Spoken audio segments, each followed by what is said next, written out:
Assalamualaikum warahmatullahi wabarakatuh. Saya Fitri Febrianti dari 11.8 absen 11. Di sini saya akan menjelaskan materi tentang VOC sampai politik etis. Masa kekuasaan VOC di Indonesia atau dikenal dengan sebagai kongsi dagang atau perusahaan perdagangan Belanda di Indonesia.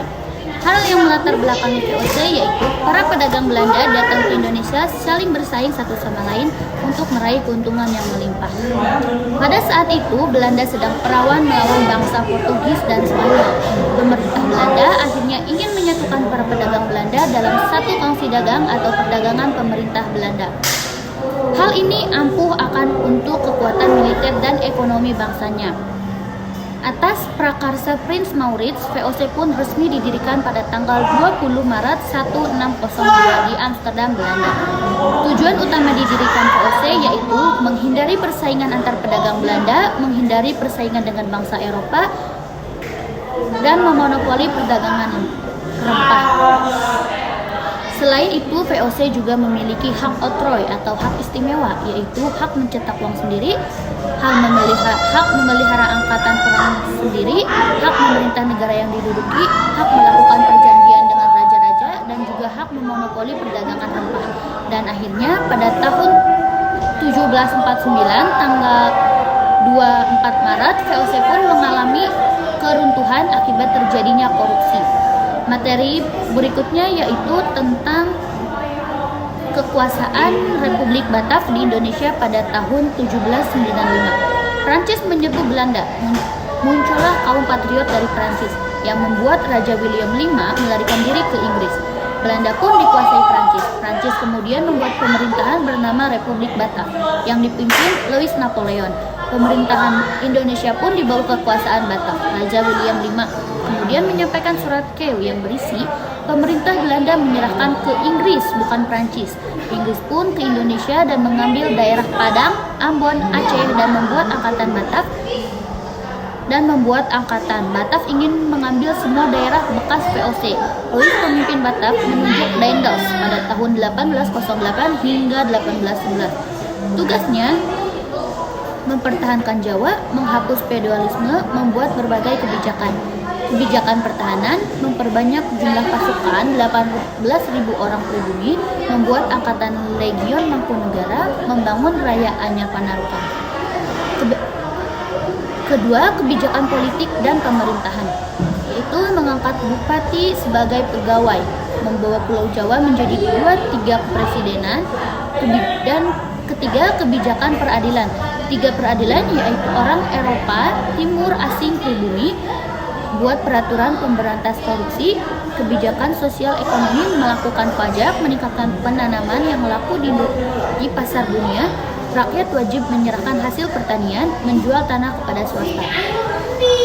Adanya kesalahan kebijakan yaitu menjual tanah kepada swasta yang hasilnya untuk diri sendiri, lalu dipecat. Jansen dipilih pada 1806. Jansen terusir karena wilayahnya dikuasai Inggris. 26 Agustus 1811, Batavia dikuasai Inggris. Jansen meminta Legion Mangkunegara untuk memukul Inggris, tetapi tetap kalah. Pada 18 September 1811, Belanda dipaksa mendatangi perjanjian tentang Pulau Jawa diserahkan kepada Inggris dan orang Belanda dipekerjakan di perintah Inggris. Lalu materi selanjutnya yaitu tentang masa pemerintahan Inggris di Indonesia. Pada 18 September 1811, Raffles ditunjuk. Prinsipnya segala kerja rodi, penyerahan wajib dihapus, pemungutan pajak dihapus, tanah milik pemerintah. Kebijakan politik dan pemerintahannya membagi Pulau Jawa jadi 18 keresidenan, mengangkat bupati sebagai pegawai pemerintah. Kebijakan sosial dan ekonomi, menghapus penyerahan wajib, menghapus kerja rodi, menjual tanah ke swasta, memberlakukan sistem sewa tanah.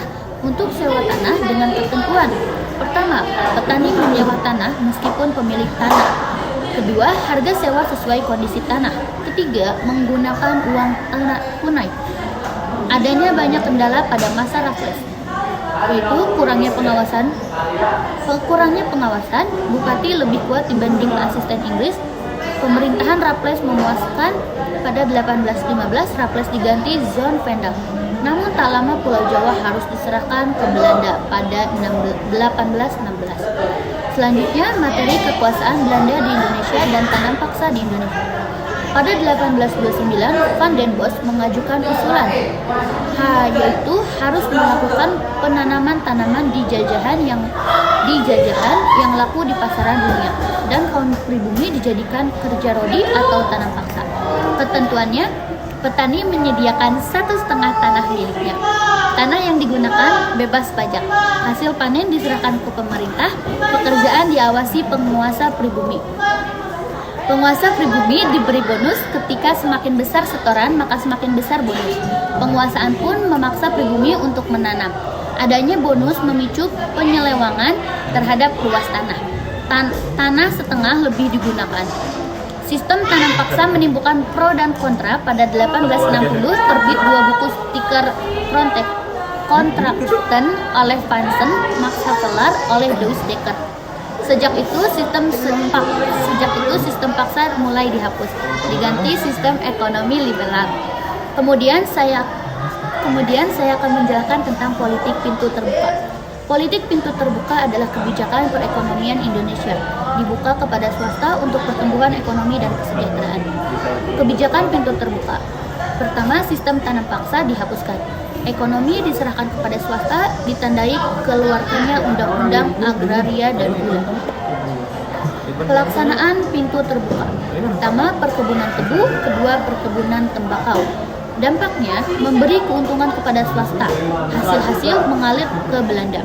Dan terakhir, yaitu politik etis. Program politik etis, edukasi sebagai pendidikan, imigrasi sebagai saluran, irigasi, emigrasi sebagai perataan penduduk. Penyimpangan politik etis. Edukasi untuk tenaga kerja, irigasi untuk mengairi perkebunan, emigrasi untuk memenuhi tenaga kerja perkebunan. Dampaknya, pembangunan sarana aktivitas pertanian, pembangunan sarana transportasi. Sekian, wassalamualaikum warahmatullahi wabarakatuh.